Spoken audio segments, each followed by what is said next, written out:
नमस्कार मित्रांनो, स्वागत आहे तुमचं आताच्या ब्रेकिंग न्यूजमध्ये। मित्रांनो, वाहतुकीचे नियम मोडणाऱ्यांना आणि बेदरकारपणे गाड्या चालवणाऱ्यांना वाहतूक विभागाकडून कारवाईचा बरगा हा उगारला जातोय।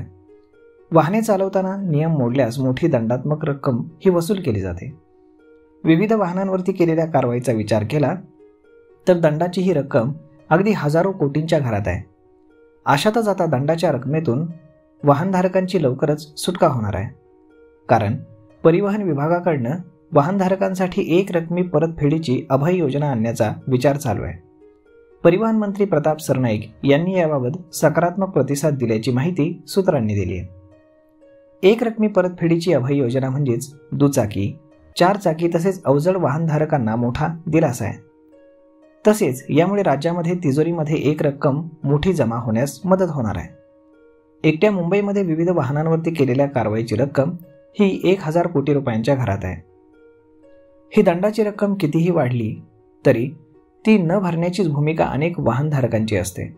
मात्र या नवीन नियमामुळे आता त्यांनाही दिलासा मिळणार आहे।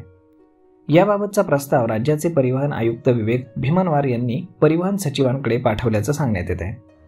यामध्ये OTS देताना 100% दंड वसूल न करता त्यामध्ये मोठी सूट दिली जाईल। ऑटो तसेच दुचाकी वाहनधारकांना 25% रक्कम भरल्यास त्यांचा उर्वरित 75% दंड माफ केला जाईल, असा प्रस्ताव आहे। ही दंडाची रक्कम वाहनधारक 15 दिवसांच्या आत भरणार असतील तर त्यांना 75% दंड माफ करावा, असंही या प्रस्तावात आहे। या अभय योजनेमध्ये दुचाकी, 3 चाकी आणि वाहनांवरील दंडाची रक्कम ही महागड्या गाड्यांपेक्षा कमी असेल, ज्यामुळे सरकारला दंड आकारणीतनं एक वेळ मोठी रक्कम मिळेल, असा त्यामागे हेतू असल्याचं सांगण्यात येत आहे।